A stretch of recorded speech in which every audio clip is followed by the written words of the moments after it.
Mas eu quero me falar isso, assim, que o evangelho precede a Bíblia. Você acha Não, que eu não é exagero que, isso? é só que essa coisa de precede ainda é uma linguagem muito dogmática, é uma linguagem da fé.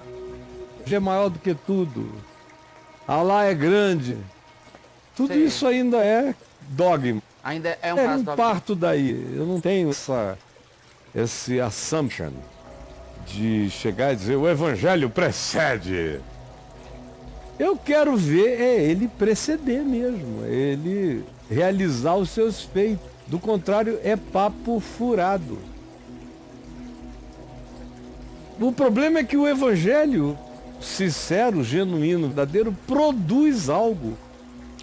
Ah, sim. Produz algo, gera algo que filosofia nenhuma jamais gerou.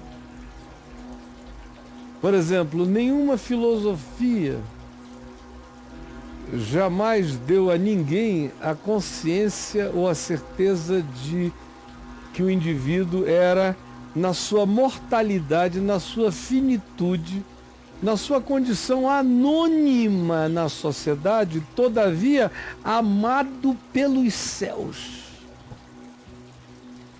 Isso é muito É diferente, demais. né? É diferente. É. É diferente. Né? Você pode ser um anônimo na Grécia, Hum.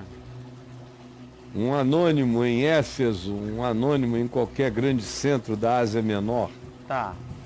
um anônimo de Mileto, de Pérgamo, aquelas capitais do saber e da inteligência no passado. Tá.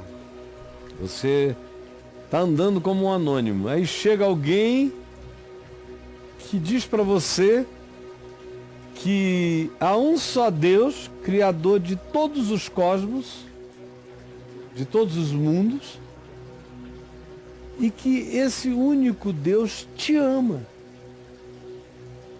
Embora o teu pai nem saiba direito quem você é, nem a tua mãe, nem o rei do lugar, nem ninguém. E ninguém reconheça o teu valor e ninguém te enxergue, mas você é amado. Platão nunca nem de longe ousaria dizer uma coisa dessa. Nem Sócrates, nem Aristóteles, nem Epícoro, nem Zenão, nem Teles, nem ninguém, nem Genaro, ninguém. É porque eles estão presos à razão, Caio? Estão presos ao finito. E o evangelho supostamente é uma loucura, é um absurdo. Eles estão tentando pensar dentro das categorias finitas, para não pensar em nenhuma loucura.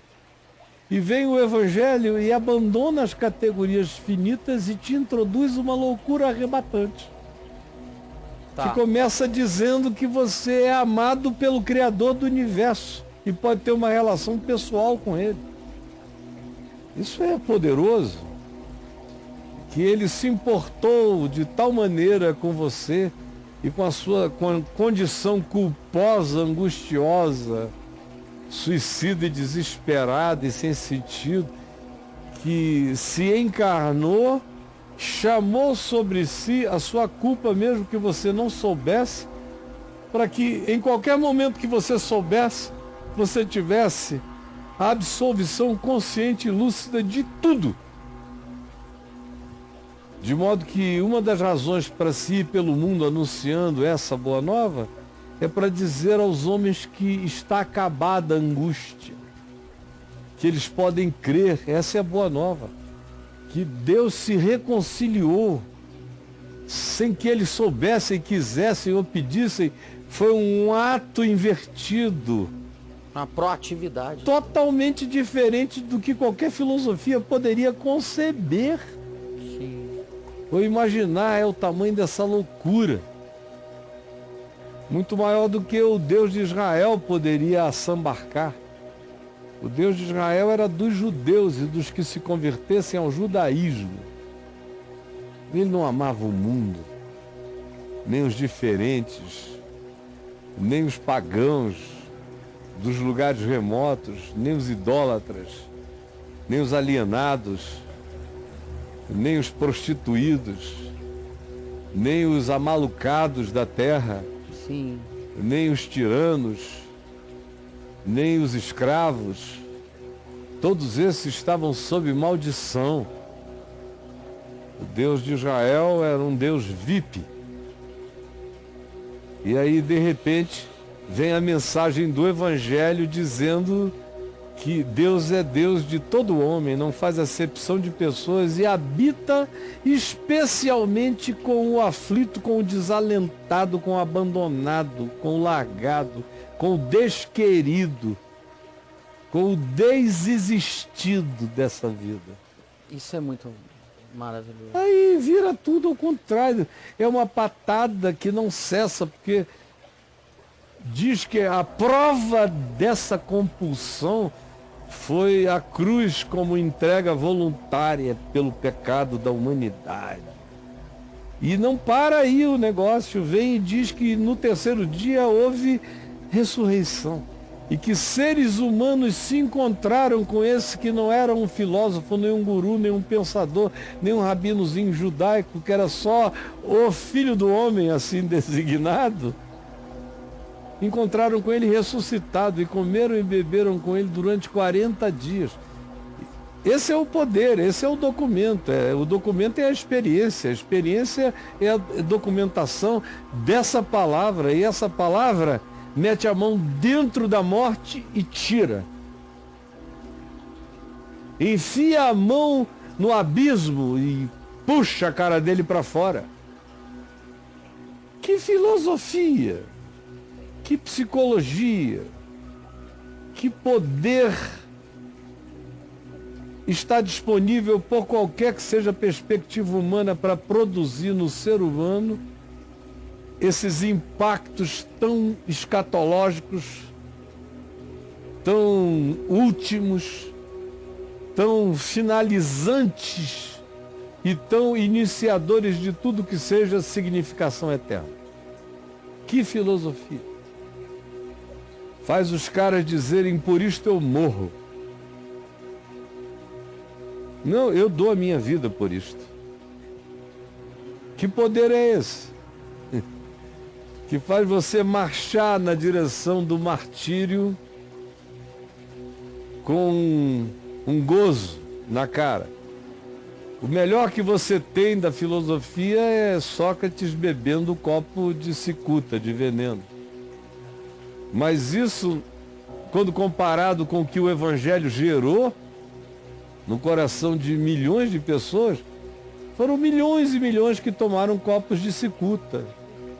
Cicuta, que foram comidos, tiveram seus braços arrancados por leões, por feras, tiveram seus bagos devorados vivos, tiveram os seus olhos arrancados. E gente que só precisava dizer, tá bom. Só precisava bater. Bater não três bateram, vezes. não Tatame. bateram. Gente que não bateram. Entendi. Que poder é esse? Que faz do pior inimigo o mais apaixonado e entregue de todos os gladiadores do amor de Deus no mundo, que é Paulo. Um perseguidor de natureza nazi. Nazi. Era um cara hitleriano na sua obsessão de acabar com cristãos. Com cristãos. Ele era um Hitler de Tarso, ambientado em Jerusalém. Sei. De repente... Querendo acabar com aquilo no nascedouro, matando mesmo, esfolando, arrebentando. De repente ele leva uma patada, não foi de um pensamento, não foi debaixo de uma tenda, meditando, não foi com os grandes yogas do mundo, não foi com ninguém, foi uma patada. Saulo, Saulo, por que me persegues? Quem és tu, Senhor? Eu sou Jesus a quem tu persegues. Meu Deus. Mas levanta-te, entra na cidade onde te dirão o que te convém fazer. Porque te importa saber o significado de sofrer pelo meu nome. Isso tu vais aprender. E Paulo levantou cego, entrou e acabou. O mundo mudou, cara. O mundo mudou, por isso a gente está aqui. Sem aquele dia, sem aquela hora, sem aquela ocorrência, sem aquele fenômeno, sem aquela grandeza de olhar, de libertação, de percepção, de profundidade, a gente não estaria aqui. Ou se estivéssemos é porque uma coisa absolutamente semelhante, parecida e importante teria acontecido para além do que já existia até então. Porque pelo que existia até então, só se Pedro sofresse uma transmutação, um transplante cerebral, psicológico pra e espiritual para chegar na dimensão de Paulo. Certo. E do contrário, o cara está lá em cima, lidando em dimensões elevadíssimas e a moçada está escalando ainda aqui o sopé da montanha. Mas não tem nada que se compare a essa patada do Evangelho. Esse poder de chegar e dizer, os teus pecados estão perdoados. E a pessoa olhar para você e crer que você realmente está falando em nome de uma autoridade verdadeira. Você não está usurpando nada. E nem está brincando e não é um truque, é verdade. E ela olha na tua cara e vê que você é a expressão daquela luz. Os teus pecados estão perdoados. Pá! E a culpa de uma existência inteira é jogada longe na hora. Que maravilha. É isso que é incomparável, meu amigo. E o resto é conto da caronchinha que a gente aí, usa cadê para a se divertir. filosofia? Onde é que ela foi parar? Cadê o pensador? Cadê o inquiridor? Cadê qualquer coisa? Nessa hora, é o inquiridor que pergunta, e quem me perdoará? É ele que precisa que alguém diga, estão perdoados os teus pecados. Vá em paz. E aí, brother? Maravilhoso. Essa semana você falou de uma pessoa que veio, explicou tudo, contou história. Aí você olhou e falou, tá, e quem vai perdoar tudo isso? Você lembra dessa conversa? É. Isso é e genial. quem vai perdoar o teu pecado? Você pegou tudo. Cara, eu fiquei louco com essa história. Sabia? Então, a questão é simples, né? É, porque você pode elaborar... Né? E tem gente que vem já com viagem toda montada, psicologicamente falando. Tudo redondinho. Todas as arquiteturas, ele recorre a um caleidoscópio psicológico extraordinário. Convincente. Fazer uma síntese, para mostrar para você como ele ou ela chegam já tão iluminados que estão quase te fazendo o favor de te pedir uma ajuda. Você tá pegando o boi de estar ouvindo aquilo. Aí quase que devia pagar pela aula de síntese psicológica acadêmica que recebeu. Mas no fim o cara tá lá angustiado, desesperado, todo arrombado, perdido. Eu tô vendo daqui ele todo sem prega. Mas contando a história, contando aquilo ali. Aí no fim a única coisa que ele tem que responder depois de saber tudo é quem é que vai perdoar o pecado dele. Né? E quem vai tirar essa agonia? Quem vai perdoar esse pecado de ser? Quem vai perdoar o pai para quem você transferiu? É verdade. Porque você vai continuar culpado de não ter se solucionado e como treta psicológica ter transferido para o pai, para a mãe. Treta psicológica. É só treta. É só treta. Treta. Não resolveu nada. Só transferiu. Maravilhoso. Catarticamente. Maravilhoso. Treta psicológica. Treta. Tem muita treta psicológica. Ah, meu amigo, o pessoal paga anos e anos para receber uma boa treta. Uma boa sessão de treta. E não resolver nada. Sai de lá trollado. Trolladinho. E no final, quem é que vai perdoar esse No negócio? fim, meu filho, quem perdoa o teu pecado? É só o que interessa. Que coisa maravilhosa.